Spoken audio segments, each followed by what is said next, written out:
अस्सलामुअलैकुम वरहमतुल्लाहि वबरकातुहू। आज की क्लास स्टार्ट करते हैं। आज की क्लास के लिए जो टॉपिक मैंने सेलेक्ट किया है ये एक पास्ट पेपर का क्वेश्चन है। ये मेरे कुछ स्टूडेंट्स ने मुझसे कहा था कि आप इसको सॉल्व करवा दें, तो इसलिए मैंने ये सॉल्व कराने का सोचा। ये जो सिनेरियो गिवन है इसमें से हमने ऑडिट रिस्क आइडेंटिफाई करने हैं। बिस्मिल्लाहिर्रहमानिर्रहीम, स्टार्ट करते हैं। अच्छा, in June 20x5, a fraud was uncovered in the finance department. A payable ledger supervisor had diverted funds from company's bank account using fictitious suppliers on the payable ledger. The employee was immediately dismissed and the value of the fraud will be recognized and an expense in the statement of profit and loss। अच्छा, ये जो पहले चार जुमले हैं इसके अंदर उसने क्या बात की? चल, पहले जो चार लाइन है उसके अंदर सबसे पहले का एक फ्रॉड डिस्कवर हुआ। फ्रॉड डिस्कवर किसके अंदर हुआ? फाइनेंस डिपार्टमेंट के अंदर। पेबल लेजर सुपरवाइज़र जो था वो इस फ्रॉड के अंदर इन्वॉल्व था। वो उसने फिक्टिशियस सप्लायर बनाया था और कंपनी के अकाउंट से फंड्स जो था वो उसके अंदर डिवर्ट करा था। मतलब कि वो फिक्टिशियस एम्प्लॉयर की जगह उसका अपना कोई अकाउंट होगा, उसका रिलेटेड अकाउंट होगा, जिससे वो कंपनी फंड्स को सप्लायर की तरफ भेजने की बजाय खुद रिसीव कर रहा था। उस एज अ रिज़ल्ट क्या हुआ? वो इमीडिएटली डिसमिस कर दिया गया। और जो फ्रॉड जितनी अमाउंट का हुआ था, जितना उसने फ्रॉड जो था वो जितनी उसने अमाउंट अपने अकाउंट में ट्रांसफ़र की थी उसको एक्सपेंस रिकॉर्ड कर लिया गया statement of profit and loss के अंदर। तो बात अच्छा, दूसरी बात हम फ़र्ज़ करते हैं कि उसने ये सारा काम कर लिया, तो इससे एक और बात ये निकलती है कि इसका मतलब है कि कंपनी के इंटरनल कंट्रोल्स इतने स्ट्रॉन्ग नहीं हैं। जब कंपनी के इंटरनल कंट्रोल्स इतने ज़्यादा स्ट्रॉन्ग नहीं है तो इसका मतलब है कि इंटरनल कंट्रोल वीक होने का मतलब है कि रिस्क ऑफ मटेरियल्स मिसस्टेटमेंट और ज़्यादा बढ़ गया और उसके अंदर चांसेस हैं कि और भी कोई फ्रॉड उस जगह पे इनकर हुआ हो, तो इसके लिए और जो कि डिस्कवर ना हुआ हो।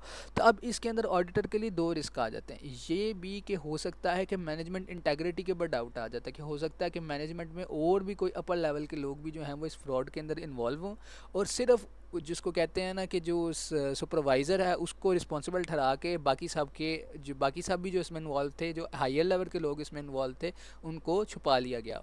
पहली बात। और दूसरी बात ये कि अगर इस तरह के काम इस कंपनी के अंदर होते हैं तो इसका मतलब है कि इसके इंटरनल कंट्रोल्स वीक हैं। इंटरनल कंट्रोल्स वीक होने की वजह से और भी कोई फ्रॉड हैं जो इस कंपनी के अंदर चल रहे हो सकते हैं, जो कि डिस्कवर नहीं हुए और जो मटेरियल भी हो सकते हैं।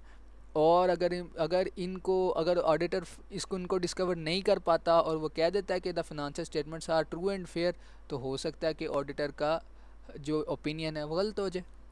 अच्छा, उसके बाद अगली लाइन पे आ जाते। Since the dismissal of the supervisor, purchase invoices has not been recorded in the payable ledger and it is unlikely that this backlog of invoices will be cleared by the year end. अच्छा, अब क्या हुआ? Supervisor को निकालने की वजह से ये हुआ कि जो परचेज इनवॉइसेज थे वो रिकॉर्ड नहीं किए गए, अगले पेबल लेजर में बंदा ही नहीं था और जिसकी वजह से एक बैकलॉग क्रिएट हो गया और ईयर एंड के ऊपर क्लियर नहीं हो सके। अब देखें इसके अंदर ऑडिटर के लिए क्या रिस्क है। इसके अंदर ऑडिटर के लिए रिस्क है कि पेबल्स जो हैं वो अंडरस्टेट हो सकते हैं एट द ईयर एंड, क्योंकि परचेज इनवाइसेज ही नहीं गए, बैकलॉग क्रिएट हो गया है और वो लाजमी बात है वो क्लियर नहीं होगा ईयर एंड के ऊपर। एक बैलेंस होगा जो कि पेबल लेजर के अंदर रिपोर्ट नहीं हुआ होगा, जिसकी वजह से इसके अंदर एक रिस्क ये जनरेट होता है। एक रिस्क इससे ये पैदा होता है, ऑडिट रिस्क ये पैदा होता है कि जो पेबल लेजर्स हैं that may have been understated. ठीक हो गया?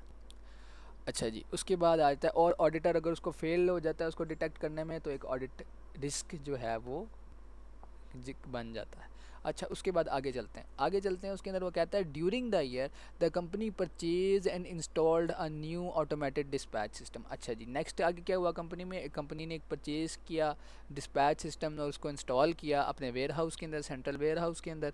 और the cost of dispatch system was 0.9 million and has been recognised an addition to property plant and equipment. These are capitalized costs include purchase price of 0.6 million, installation cost of 0.2 million and staff cost training cost of 0.1 million।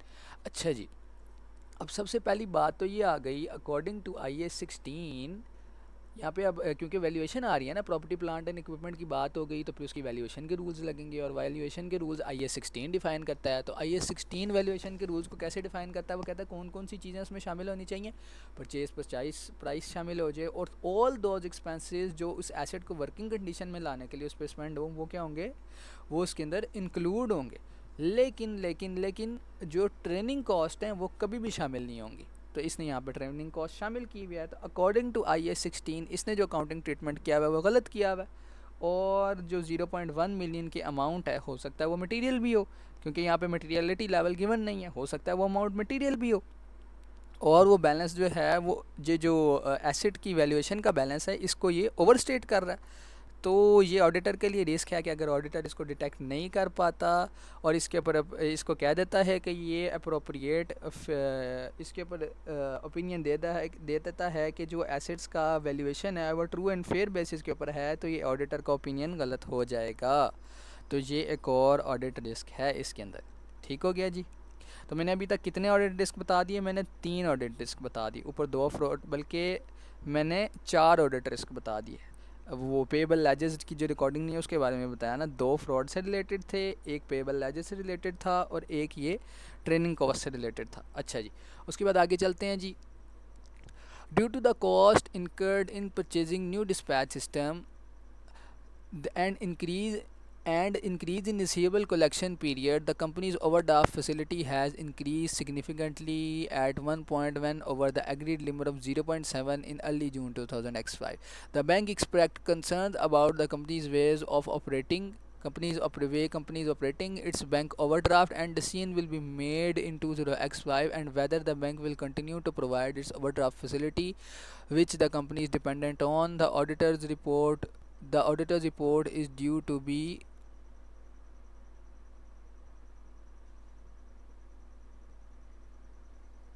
The auditor report is due to be signed on October 20x5। अच्छा जी, आगे बात आती है कि जो new dispatch system जो company ख़रीदा, उसने यहाँ पे महसूस होता है कि कंपनी के फ़ंड्स को हाईली ड्रेन किया है। और उसकी एक और वजह भी ये है कि जो रिसीवेबल कलेक्शन पीरियड है वो भी कंपनी का इंक्रीज़ हो गया हुआ है। और इसका ये मतलब है कि कंपनी जो है वो अपने जो उसके फ़ंड्स हैं, जो उसका साइकिल है फ़ंड्स का, उसको उसको जिसको कहते हैं इफ़ेक्टिवली मैनेज करने में भी कंपनी नाकाम हो रही है। तो इसका ये मतलब है कि कंपनी जो है ना वो लिक्विडिटी रिस्क को फ़ेस कर रही है। और ये लिक्विडिटी रिस्क जो कंपनी फ़ेस कर रही है, तो क्या इसके अंदर ऑडिट रिस्क ये भी निकलता है कि क्या कंपनी इतने रिस्क, और एक और बात भी है कि आगे जाके इसी लिक्विडिटी रिस्क की वजह से, इसी लिक्विडिटी अपने लिक्विड एसेट्स को मैनेज करने के अंदर जो डिफ़िकल्टी कंपनी फ़ेस कर रही है, और आगे जाके जो बैंक है वो भी फिर सोच रहा है कि क्या मैं आगे कंपनी को फर्दर ओवरड्राफ्ट फैसिलिटी दूँ ना दूँ, तो ये गोइंग ऑन कंसर्न इशू भी बन सकता है। तो ऑडिटर को सबसे पहले गोइंग ऑन कंसर्न को भी वैल्यूएट करना कि whether the financial statements of the company are to be made on breakup basis और गोइंग ऑन कंसर्न बेसिस, ये भी देखना पड़ेगा। ये भी एक ऑडिट रिस्क है। अच्छा, उसके बाद अगली बात आ जाती है। अच्छा, एक और बात उसने कहा जी, receivable collection period has increase significantly.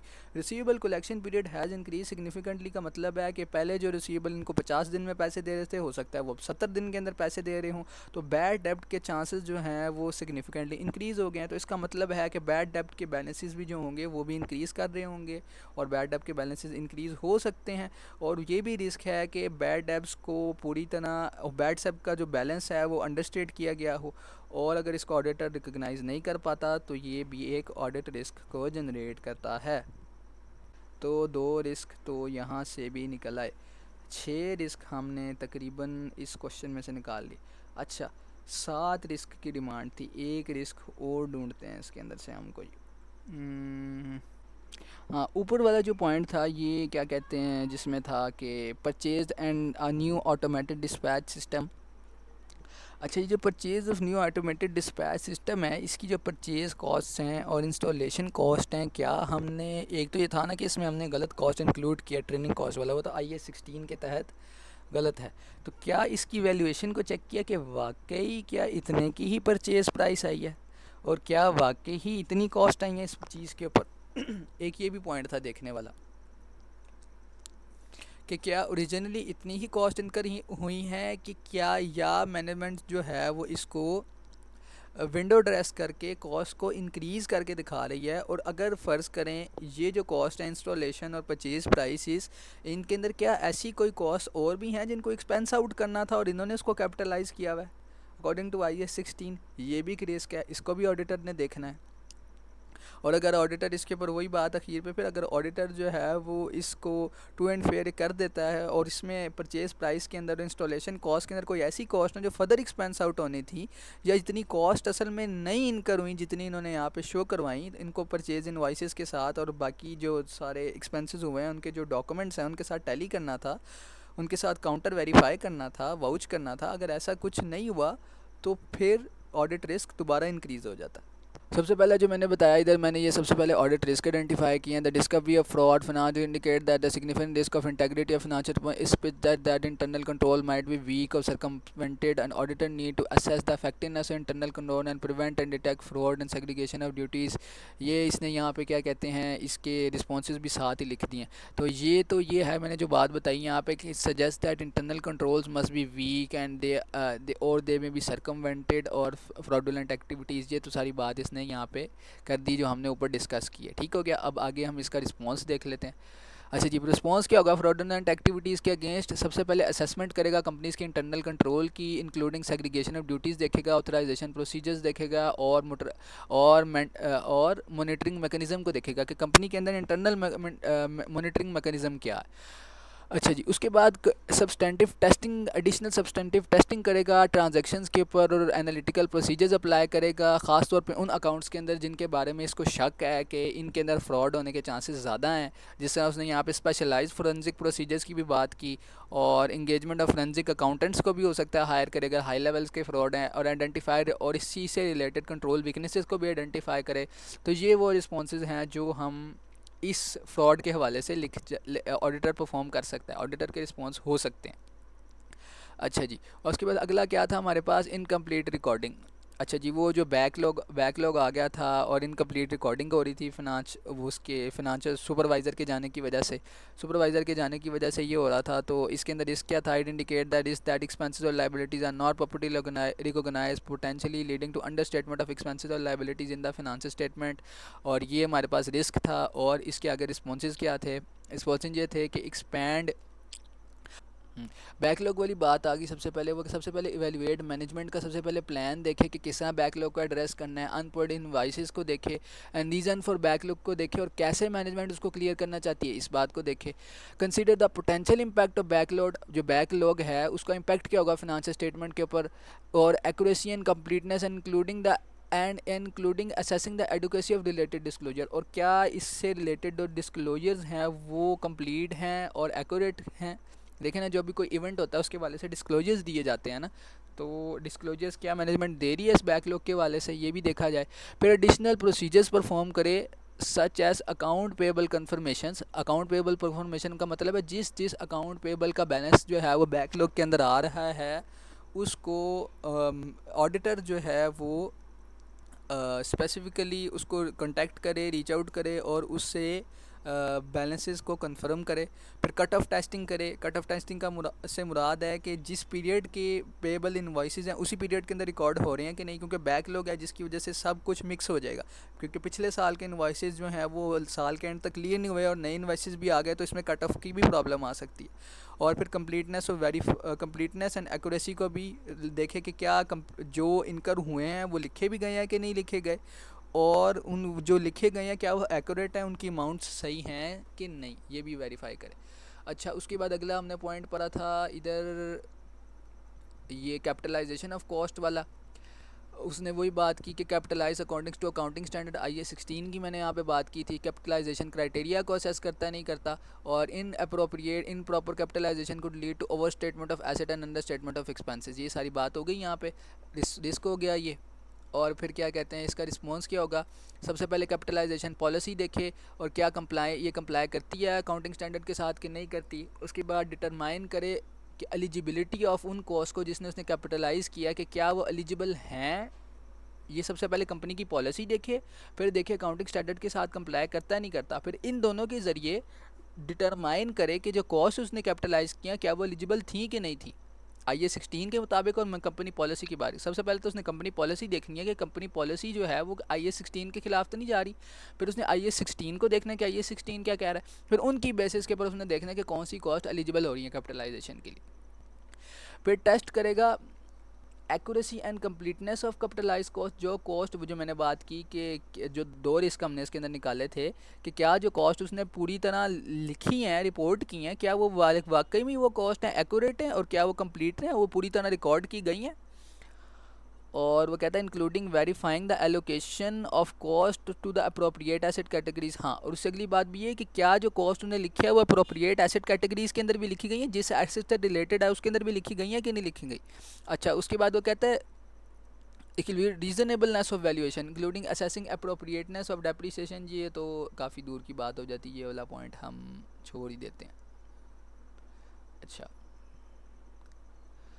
आगे वो कहता है एक्यूरेसी ऑफ एसेट वैल्यूएशन, वो एक्यूरेसी वाली बात हमने कर ली। और उसमें बात है स्पेशलिस्ट को चाहिए कि नहीं, ये और तरह के एसेट्स हैं, स्पेशलिस्ट वाली बात आ गई। और डॉक्यूमेंट ऑफ परचेज़, हाँ डॉक्यूमेंट ऑफ परचेज़ को देख सकता है, और फिर ये कॉस्ट के कंपोनेंट्स को देख सकता है ताकि वो देखे कि क्या क्या चीज़ें उसने इंक्लूड की हैं, और अगर उसने ट्रेनिंग कॉस्ट इंक्लूड की है तो क्यों की है, ये भी वो पूछ सकता है।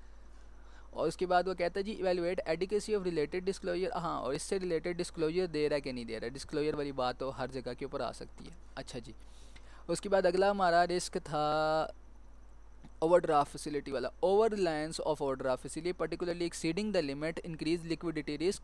Auditor assess company's ability to manage cash flow and financial obligations including repayment of overdraft. This would evaluate the terms of हाँ, तो ये उसने सबसे पहले देखना है कि क्या रीपे कर सकता है अपनी ऑब्लिगेशंस को, और फिनेंशियल ऑब्लिगेशंस को मीट कर सकता है नहीं कर सकता, लिक्विडिटी रिस्क कितना है, कैश फ्लो अवेलेबल है नहीं है, मैनेज कर पा रही है नहीं कर पा रही, ये रिस्क थे।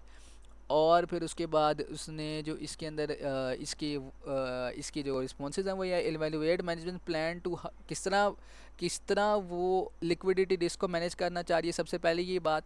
और क्या वो आगे अपने कैश फ्लोज को किस तरह जनरेट करेगी और किस तरह मैनेज करेगी। और इसमें एक इसमें जो मैंने बात की गोइंग ऑन कंसर्न वाली, उसको भी के evaluate the company's ability to, इसमें हम ये भी कर सकते हैं evaluate the company's ability to be on going on concern, कि क्या कंपनी जो है नेक्स्ट 12 मंथ्स के लिए अपने ऑपरेशंस को चला सकती है इफेक्टिवली, इतने उसके पास लिक्विड रिसोर्सेज हैं कि अपनी पे ऑफ कर सके नेक्स्ट 12 मंथ के अंदर, जिसको कहते हैं ड्यू होने वाली ऑब्लिगेशंस को। अच्छा, ये उसने गोइंग ऑन कंसर्न वाली बात कर दी, ये दूसरी जगह के ऊपर। अच्छा जी, assess in terms of overdraft agreement evaluate likelihood of withdrawing. हाँ, उसने कहा जी कि अब सोलली क्योंकि डिपेंड कर रहा है ओवरड्राफ्ट के ऊपर, तो ओवरड्राफ्ट के एग्रीमेंट को देखेंगे, और लाइकलीहुड देखेंगे कि कितने चांसेस है कि ओवरड्राफ्ट फैसिलिटी जो है वो विड्रॉ कर ली जाए या एक्सटेंड कर दी जाए। और अगर विड्रॉ कर ली जाए तो फिर उसका पोटेंशियल इम्पैक्ट कंपनी के फिनेंशियल पोजीशन और फिनेंशियल ऑपरेशंस के ऊपर क्या होगा। ठीक हो गया। और इसके अंदर और क्या बात थी, और कौन सा रिस्क इसने लिखा हुआ है, और इसने एक और रिस्क लिखा हुआ है बैंक कंसर्न।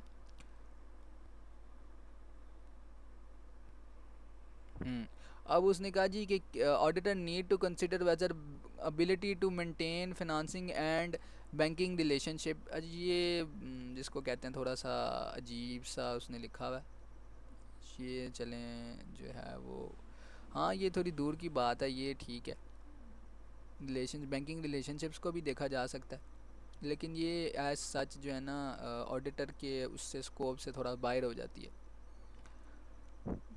तो ठीक हो गया। तो ये जो थे वो 7 रिस्क तकरीबन हमने डिस्कस किए हैं, और उनके वाले से मैंने क्या कहते हैं ये उसके रिस्पॉन्सेज जो थे कुछ जनरेट किए थे, वो मैंने एक्सप्लेन किए हैं।